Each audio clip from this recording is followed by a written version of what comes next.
Hello दोस्तों, refix India के YouTube channel पे आपका फिर से स्वागत है। तो दोस्तों आज की वीडियो में बात करेंगे, हमारे पास पैनल है जो कि LG कंपनी का है। तो उसके अंदर देखिए प्रॉब्लम अलग अलग तरीके की आती हैं। तो अभी मैं आपको दिखाता हूँ हमारे पास किस तरीके की प्रॉब्लम है। तो जैसे कि अगर आप यहाँ पे देखेंगे, सेट को ऑन करने के बाद कुछ इस तरीके से हमारे को जो पिक्चर है वो दिखाई दे रही है, यानी कि दो पार्टीशन में हमारे को ये पिक्चर स्लो मोशन में दिख रहा है। तो दोस्तों देखिए, ये जो प्रॉब्लम होती है कई बार जो होती है, मोस्टली इसके अंदर, इस पैनल के अंदर कॉफ जलने से भी आती है इस तरीके की दिक्कत। लेकिन अभी क्या है, इसको हम स्टेप बाय स्टेप चेक करेंगे और फिर देखते हैं क्या कंडीशन हमारे को देखने को मिलती है।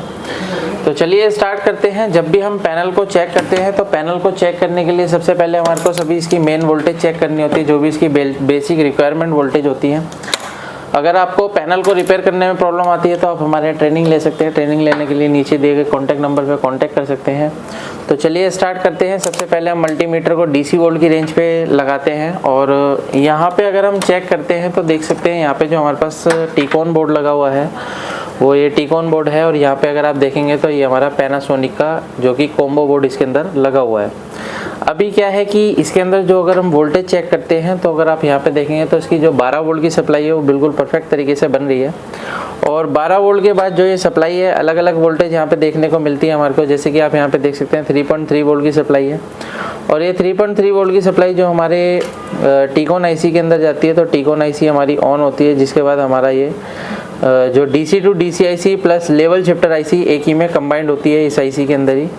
तो DC टू DC IC काम कर रही है नहीं कर रही है, तो सबसे पहले हम इसकी वोल्टेज चेक कर लेते हैं। तो अगर आप यहाँ पे देखेंगे तो 15 वोल्ट की सप्लाई है जो कि बिल्कुल परफेक्ट तरीके से बन रही है। अगर ये 15 वोल्ट की सप्लाई हमारी ओके है तो इसका मतलब हमारी जो DC टू DC IC है वो परफेक्ट तरीके से इसकी वर्किंग में है। और उसके बाद अगर हम अलग अलग वोल्टेज चेक करते हैं, जैसे कि आप यहाँ पे देखेंगे तो ये 15 वोल्ट आ गया हमारा। उसके बाद अगर हम यहाँ पे देखते हैं तो हमारे को VGL वोल्टेज देख सकते हैं, यहाँ पे -4.986 वोल्टेज हमारे को मिल रहा है।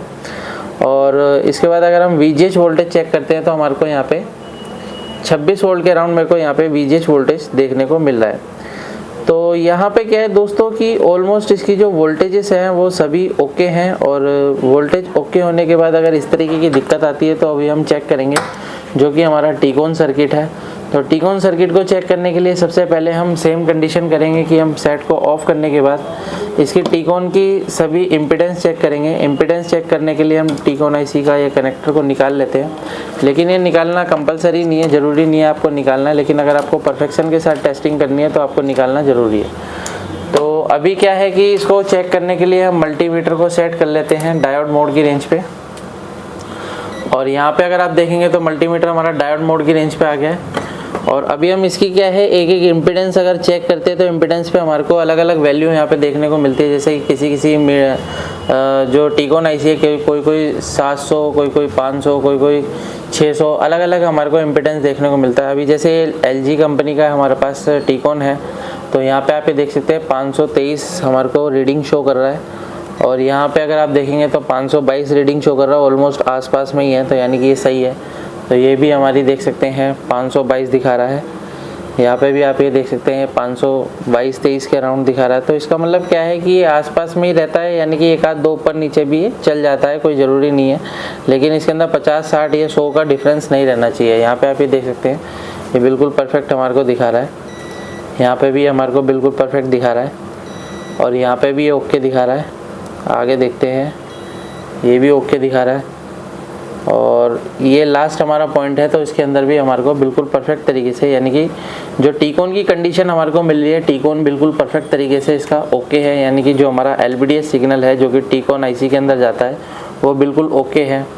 अभी इसके बाद क्या चेक करना होता है दोस्तों, हमारे को ये सभी अलग अलग सिग्नल भी चेक करने होंगे इसके अंदर, क्योंकि टीकॉन IC सिग्नल इनपुट लेने के बाद सिग्नल आउटपुट भी करती है, जो कि हमारे लेवल शिफ्टर IC के अंदर जाती है। और लेवल शिफ्टर IC से हमारा जो है गेट लाइन ऑन होती है। और दूसरा ये LVDS सिग्नल को RSDS सिग्नल में भी कन्वर्ट करती है। तो अभी क्या है कि हम इसको अगर चेक करते हैं तो हमारे को इसके लिए DSO का यूज़ करना होगा। DSO से ही हम सारे सिग्नल चेक कर सकते हैं। तो सबसे पहले मैं DSO को ऑन कर लेता हूँ।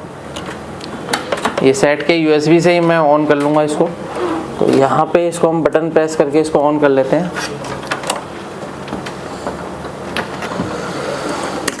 अभी क्या है, मल्टीमीटर को हम साइड में रख लेते हैं। मल्टीमीटर से अभी हमारा कोई यूज़ नहीं है, तो अभी हम DSO से चेक करेंगे कि क्या कंडीशन हमारे सेट के अंदर है।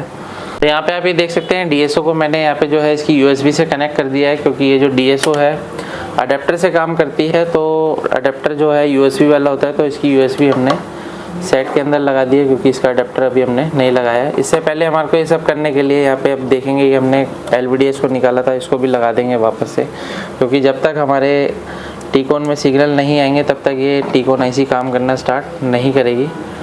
तो इसको हम ऑन कर लेते हैं। आप ये देख सकते हैं इसको हमने यहाँ पे सेट कर लिया है, और इसकी अभी हम सभी सिग्नल को चेक करेंगे।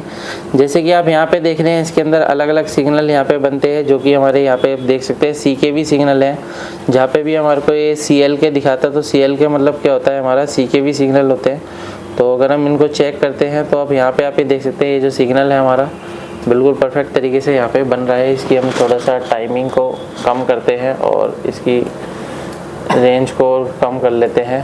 तो अगर आप यहाँ पे देखेंगे ये देख सकते हैं यहाँ पे जो सिग्नल हमारा बिल्कुल परफेक्ट तरीके से बन रहा है, यानी कि हमारे जो सारे सिग्नल है जो कि CKV ट्रैक के हैं, जो कि बिल्कुल इसके परफेक्ट तरीके से इसके अंदर बन रहे हैं, सभी सिग्नल ओके हैं। तो अगर यहाँ पे क्या है सभी सिग्नल ओके हैं और फिर भी इस तरीके की दिक्कत आती है, तो टीकॉन IC और भी सिग्नल जनरेट करती है। जैसे कि इसके अंदर सबसे पहले एक सिग्नल जनरेट होता है जिसको बोलते हैं हम OE सिग्नल। तो अगर आप यहाँ पे देखेंगे तो यहाँ पे SOE लिखा हुआ है। यहाँ पे आप ये देख सकते हैं, थोड़ा सा जूम करके मैं आपको दिखाता हूँ। तो यहाँ पे आप देख सकते हैं यहाँ पे जो इसका सिग्नल का नाम लिखा हुआ है SOE है, यानी कि सिग्नल आउटपुट इनेबल लिखा हुआ है यहाँ पे। तो अगर हम इस पे देखते हैं तो हमारे को यहाँ पे जो है 995 मिली वोल्ट के अराउंड मेरे को यहाँ पे वोल्टेज दिखा रहा है, लेकिन यहाँ पे मेरे को कोई भी सिग्नल शो नहीं हो रहा है। तो दोस्तों ये जो सिग्नल है ये हमारा सिग्नल जो बनता है वो टीकॉन IC से बनता है। तो सबसे पहले हम ये चीज़ चेक करेंगे कि टीकॉन IC की कौन सी पिन पर ये सिग्नल बन रहा है। तो इसको चेक करने के लिए सबसे पहले हम यहाँ से पावर को निकाल लेते हैं, और पावर को निकालने के बाद मल्टीमीटर को हम कंटिन्यूटी पॉइंट पे सेट करेंगे और यहाँ से देखते हैं कौन सी पिन से इसकी कंटिन्यूटी मिल रही है। तो उसके बाद हमारे को एक कन्फर्मेशन होगा कि हमारी टीकॉन IC में दिक्कत है या फिर कोई कंपोनेंट ख़राब है। तो यहाँ पे से अगर मैं पॉइंट देखता हूँ तो यहाँ पे आप ये देख सकते हैं इसके अंदर यहाँ पे रेजिस्टेंस कैपेसिटर कुछ लगे होते हैं। तो अगर इसके बीच में तो हमारे को कंटिन्यूटी नहीं आएगी, और अगर यहाँ पे लगे हुए हैं नहीं लगे हुए तो कंटिन्यूटी हमारे को डायरेक्ट मिल सकती है। तो यहाँ पे अगर हम एक एक करके चेक करते हैं तो मुझे यहाँ पे कोई भी कंटिन्यूटी नहीं मिल रही है। यहाँ पे आप ये देख सकते हैं कोई भी कंटिन्यूटी नहीं मिल रही है। तो अभी क्या है कि हमारे को इसके आसपास के कंपोनेंट पे चेक करना होगा कहाँ पे हमारे को इसकी कंटिन्यूटी मिल रही है, तभी हमारे को एक कन्फर्मेशन होगा कि ये जो कंपोनेंट है। तो यहाँ पे आप ये देख सकते हैं ये PF पे हमारे को कंटिन्यूटी दे रहा है, साथ में कि ये रेजिस्टेंस भी लगी हुई है। इस रेजिस्टेंस पे हमारे को कंटिन्यूटी मिल रही है। तो जाहिर सी बात है ये दूसरा जो पॉइंट है रेजिस्टेंस का इस IC से जुड़ा होगा, तो इस IC से ये जुड़ा हुआ है। अभी क्या है कि ये यहाँ पे हम सबसे पहले सिग्नल चेक करेंगे कि हमारा जो सिग्नल है ये आउटपुट इनेबल का जो हमारी टीकॉन IC आउटपुट कर रही है या नहीं कर रही है। तो वो हमारे को ऑन करने के बाद DSO पे दिखेगा, तो उसको हम DSO पे देखेंगे। क्योंकि कई बार क्या होता है दोस्तों, ज़्यादातर टेक्नीशियन इसकी वोल्टेज वगैरह चेक करते हैं, लेकिन वोल्टेज चेक करने के साथ साथ में इसकी सिग्नल भी बनते हैं। वोल्टेज आता है लेकिन सिग्नल नहीं आता। तो इस कंडीशन में हमारे को क्या करना है, इस वीडियो को आप पूरा देखें तभी आपको सारी चीज़ें क्लियर होंगी। तो अभी मैं DSO को ऑन कर लेता हूँ। अभी हम यहाँ पे चेक करेंगे। तो यहाँ पे आप ये देख सकते हैं ये जो है इसका ये रेजिस्टेंस है। इस रेजिस्टेंस पे अगर मैं यहाँ पे सिग्नल चेक कर रहा हूँ तो यहाँ पे आप ये देख सकते हैं यहाँ पे मेरे को वोल्टेज के साथ साथ में सिग्नल भी शो कर रहा है, यानी कि ये OE सिग्नल है, आउटपुट इनेबल, जो कि हमारे गेट लाइन के लिए जाता है। और अगर हम इसकी आउटपुट की पिन पे देखते हैं रेजिस्टेंस की, तो यहाँ पे हमारे को कुछ भी जो है सिग्नल नहीं मिल रहा है। तो अभी हम क्या करेंगे, इस कंडीशन में हमारे को इस रेजिस्टेंस को रिप्लेस करके देखते हैं, और यहाँ पे हम लो वैल्यू की रेजिस्टेंस लगा के देखेंगे, क्योंकि ये सिग्नल का पॉइंट है। तो यहाँ पे लो वैल्यू की रेजिस्टेंस भी काम करती है। ज़्यादातर हाई वैल्यू की रेजिस्टेंस जो होती है वो हमारे पावर की लाइन में लगी होती है, जैसे डिवाइडर सर्किट होता है, तो अलग अलग सर्किट में ही यूज होती है। तो अभी मैं यहाँ पे लो वैल्यू की कोई रेजिस्टेंस लगा के आपको दिखाता हूँ। पे आप ये देख सकते हैं मैंने जो यहाँ पे जो है रेजिस्टेंस को मैंने चेंज किया है। तो मैं आपको दिखा देता हूँ कि मैंने इसको कितनी वैल्यू की रेजिस्टेंस यहाँ पे लगाई है। तो यहाँ पे देख सकते हैं 0 ओम की रेजिस्टेंस है, और जो इसकी रेजिस्टेंस ख़राब हुई थी वो भी मैं आपको दिखा देता हूँ। इसकी जो वैल्यू है वो इसकी इंक्रीज़ हो गई थी, बढ़ गई थी, जिसकी वजह से जो रेजिस्टेंस है हमारी सिग्नल को पास नहीं कर रही थी। तो अभी ये जो वैल्यू है यहाँ पे हमारे को कुछ भी नहीं शो कर रहा है, यानी कि काफ़ी हाई वैल्यू हो चुकी है।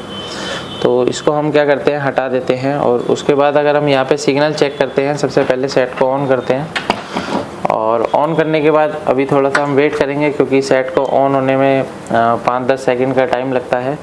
और जब ये हमारा सेट ऑन हो जाएगा तो उसके बाद हम DSO को स्टार्ट करेंगे, और DSO से सबसे पहले हम सिग्नल चेक करेंगे कि हमारा जो OE सिग्नल के अंदर प्रॉब्लम आ रही थी वो OE सिग्नल की क्या कंडीशन है। अब कई बार क्या होता है कि इस तरीके की दिक्कतें फंसती है कि हमारा जो वोल्टेज है, कई बार टेक्नीशियन खाली वोल्टेज पे ही देखता रहता है लेकिन सिग्नल नहीं देखता है। तो उस कंडीशन में क्या होता है, पैनल को रिपेयर करना आपको मुश्किल हो जाता है। अगर आपको पैनल को रिपेयर करना है तो आपके पास कंप्लीट तरीके के टूल्स होने चाहिए, तभी आप पैनल को परफेक्ट तरीके से रिपेयर कर सकते हैं। तो अभी मैं यहाँ पे चेक कर लेता हूँ। तो यहाँ पे अगर आप देखेंगे तो मेरा जो सिग्नल है बिल्कुल परफेक्ट तरीके से यहाँ पे बन रहा है। इसको OE सिग्नल बोलते हैं, आउटपुट इनेबल। और ये जो सिग्नल है 97.2 किलोहर्ट्ज़ का ये सिग्नल यहाँ पे बन रहा है। तो उसके बाद क्या है, अगर हम पिक्चर देखते हैं क्या कंडीशन इसकी बन रही है, तो पिक्चर भी देख लेते हैं एक बार। आप यहाँ पे देख सकते हैं पिक्चर जो है बिल्कुल परफेक्ट तरीके से इसकी बन चुकी है। तो थोड़ा सा मैं इसका मेन्यू वगैरह खोल के दिखा देता हूँ आपको। यहाँ पे आप ये देख सकते हैं, ये हमारा जो सेट है बिल्कुल परफेक्ट तरीके से ओके हो चुका है। इस तरीके से आप किसी भी पैनल को आसान तरीके से रिपेयर कर सकते हैं। अगर आपको टीवी रिपेयर करने में प्रॉब्लम आती है, पैनल रिपेयर करने में प्रॉब्लम आती है, हमारी ट्रेनिंग को ज्वाइन कर सकते हैं। वीडियो आपको पसंद आए तो वीडियो को लाइक करें, शेयर करें, कमेंट करें। Thank you friends.